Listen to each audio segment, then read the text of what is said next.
Jó capítulo 28. De onde vem a sabedoria? Versículo 1. Sabemos que há minas de prata e como o ouro é refinado. Sabemos que o ferro é extraído da terra e o cobre é tirado da rocha. O minério penetra a escuridão, vasculha os lugares mais escondidos atrás de minério, escava no escuro sufocante. Bem longe da agitação e das pessoas, abrem um poço longe de todos e são baixados por cordas. A superfície da terra produz alimento, mas suas profundezas são como fornalha. No meio das pedras há safiras, e entre rochas pepitas de ouro, nem o explorador conhece o caminho, e o trapaceiro nunca pôs os olhos nelas. O arrogante nunca passou por lá, e o dono do pedaço se dá conta delas. Os mineiros trabalham duro a rocha e transformam as montanhas. Eles cavam túneis através da rocha e encontram todos os tipos de pedras preciosas. Eles descobrem as nascentes dos rios e trazem os segredos da terra para a superfície. Mas onde encontrarão a sabedoria? Onde se esconde o entendimento? Os mortais não têm nenhuma pista, não têm a menor ideia de onde procurar. O abismo diz: não está aqui. As profundezas do mar repetem: nunca ouvimos falar dela. Não pode ser comprada nem com o mais fino ouro. Nenhuma quantidade de prata será suficiente. Nem o famoso ouro de Ofir pode comprá-la, nem mesmo diamantes e safiras. Nem ouro nem esmeralda são comparáveis a ela. Joias extravagantes não conseguem ofuscá-la. Colares de pérolas e rubis não merecem atenção. Isso não paga nem a primeira prestação. Extraiam todo o ouro e diamante africano, mas nada pode ser comparado à sabedoria. Então, de onde vem a sabedoria? Onde mora o entendimento? Ela está tão bem escondida que não importa quão profundo cavem, não poderá ser encontrada.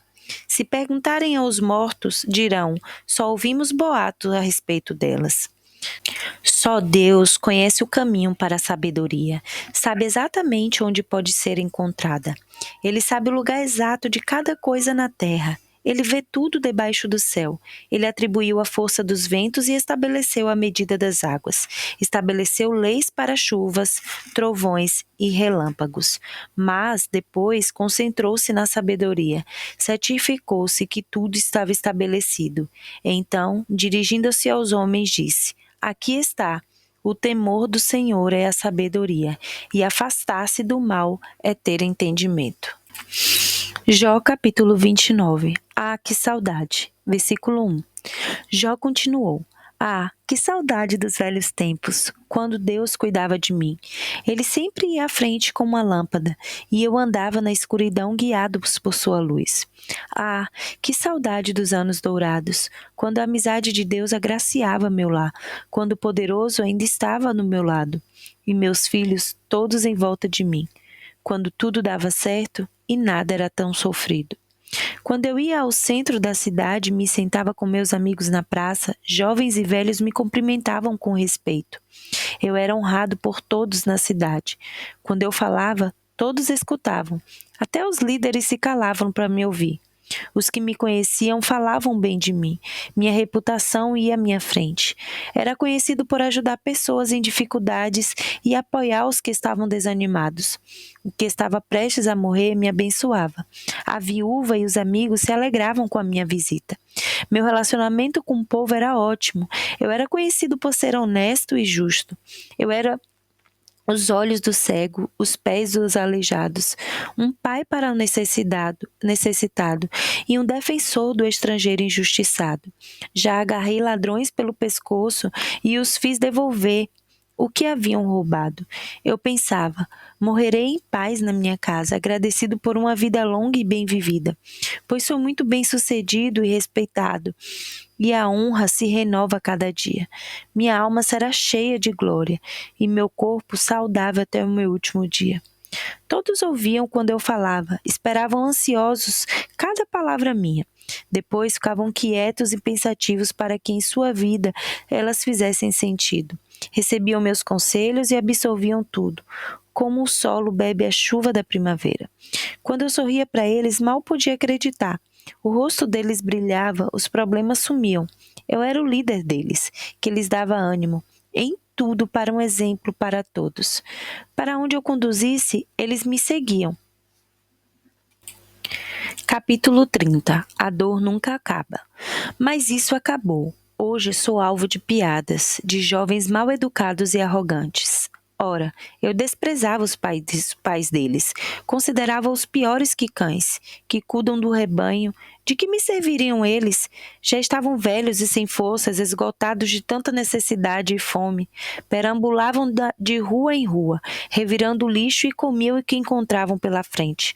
Foram banidos da comunidade, amaldiçoados como delinquentes. Ninguém os suportava. Eram expulsos de sua terra. Ouvia-se sobre eles nos lugares mais estranhos, como andavam por aí como loucos varridos, um bando de mendigos sem nome, rejeitados por todos. Mas agora, os filhos deles correm atrás para me insultar e zombar da minha cara. Eles me odeiam e me ofendem, ousam cuspir no meu rosto, essa gentalha. Agora que Deus detonou a minha vida, caem matando em cima de mim. Ninguém os segura. Eles me atacam brutalmente de todos os lados, me derrubam e continuam a pisotear enquanto estou caído. Eles me destroem pelo meu caminho e conseguem fazer isso de um jeito que ninguém ergue um dedo em meu socorro. Eles deitam e rolam sobre mim, aproveitam minha fraqueza para me arruinar de vez. O pavor me assalta. Minha dignidade é arrastada no chão e a esperança do socorro virou fumaça. Minha vida se esvai, estou condenada ao sofrimento. A noite consome meus ossos, a dor nunca para. Deus me pega pela gola e me lança, e fico rolando de dor na cama. Do mesmo modo, lançou-me na lama. Estou só o pó. Sou um monte de cinza. O que fiz para merecer isto? Versículo 20. Peço socorro a ti, não tenho resposta. Estou diante de ti, nem olhas para mim. Tu és muito duro comigo, pois me atacas com tua mão pesada. Tu me jogaste no meio da tempestade, e com ela se foi o sucesso para o bem longe de mim. Sei que vou morrer de qualquer jeito, pois é assim que determinaste para todos. O que fiz para merecer isto? Será que ninguém ajuda quando se grita por socorro?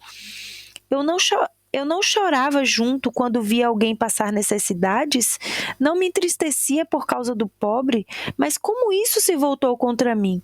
Eu esperava o bem e veio o mal. Eu buscava a luz, mas veio a escuridão. A inquietação me tomou por dentro e cada dia deparo com mais sofrimento. Caminho por lugares sombrios, o sol se foi, levanto-me no meio do povo e peço ajuda, grito como uivo chacal e meu gemido parece de uma coruja. Estou cheio de feridas e a pele escurece, meu corpo queima de febre, meus instrumentos só tocam tristes canções e minha flauta só imita o choro. Capítulo 31. O que posso esperar de Deus? Versículo 1. Fiz um pacto comigo mesmo. Nunca olhar com cobiça para uma mulher. Então, o que posso esperar de Deus? O que mereço da parte do Todo-Poderoso que está no céu? A calamidade não está reservada para os ímpios? O desastre não deveria atingir os que agem errado? Deus não olha como eu vivo? Ele não toma nota de cada passo que dou? Alguma vez andei de mão dadas com a falsidade ou fui com sede ao pote para enganar alguém? Se Deus me pesar em balança justa, saberá que eu não tenho culpa nenhuma. Se me desviei do bom caminho, se desejei coisas que não devia, se me envolvi com um pecado, então que os outros desfrutem do meu trabalho. Podem dar tudo que é meu a alguém que a mereça. Se eu fui seduzido por uma mulher e planejei em minha mente algo com ela, que minha mulher seja livre para ir embora e se tornar mulher de outro homem, pois seria inaceitável o fim da picada. Eu mereceria a pior punição que existe. O adultério é um fogo que queima até os alicerces, que a tudo destrói e tudo consome. Já fui injusto com meus empregados quando trouxeram suas queixas para mim? Então, o que devo dizer quando Deus me confrontar? E quando Deus me chamar a pedir contas? O mesmo Deus que criou, não os criou também? Não somos todos iguais perante a Deus? Alguma vez ignorei a necessidade do pobre, eu virei as costas para o indigente? Quando foi que eu preferi atender aos meus próprios desejos enquanto eles precisavam de ajuda? Minha casa não estava sempre aberta para eles? Não eram sempre bem-vindos à minha mesa? Já deixei uma família tremendo ao relento quando não tinha nada para proteger do frio? Os pobres não choravam de gratidão ao me encontrar, sabendo que trazia agasalhos para eles? Se eu alguma vez usei do meu poder e minha influência para tirar vantagem de qualquer que seja, então que quebrem meus braços, cortem todos os meus dedos. O temor de Deus me guardou de todas essas coisas, pois não podia fazer nada disso diante do seu esplendor. Se alguém me ouvisse. Versículo 24. Alguma vez fiquei obcecado por ganhar dinheiro ou baseei minha felicidade em riquezas? Já me vangloriei da minha fortuna ou me exibi por estar bem de vida? Alguma vez me encantei com o sol ou pela beleza da lua ao ponto de venerá-los ou adorá-los em segredo? Se eu tivesse feito isso, mereceria a pior das punições, pois teria traído meu Deus. Alguma vez me alegrei com a ruína do meu inimigo ou festejei quando estava em maus lençóis? Não, nunca disse uma palavra ofensiva contra eles, nunca os amaldiçoei, nem no meu íntimo. Os que trabalhavam para mim diziam: ele nos alimenta bem, podemos comer à vontade. E nenhum estrangeiro teve de passar a noite na rua. Minha casa sempre estava de portas abertas aos viajantes. Alguma vez escondi meu pecado como os outros, ou encobri a minha culpa por ter receio do que as pessoas iam dizer, ou me recusei a reconhecer meus erros por temer o falatório dos vizinhos? Nunca. Vocês sabem muito bem que não. Se alguém me ouvisse, apresentei minha defesa, que o Todo-Poderoso me responda, que os meus inimigos façam acusação por escrito. Todos são convidados a ler minha defesa. Vou escrevê-la num cartaz e carregá-lo pela cidade. Estou preparado para prestar conta de tudo que fiz e toda e qualquer pessoa que me pedir. Se o próprio solo que cultivei me acusar de roubo e os sulcos chorarem por causa de insulto, se alguma vez roubei a terra para obter lucro ou se desapossei seu legítimo dono, então que seja amaldiçoada e dê espinhos, não trigo, e ervas daninhas em vez de grão. Assim terminam as palavras de Jó a seus amigos.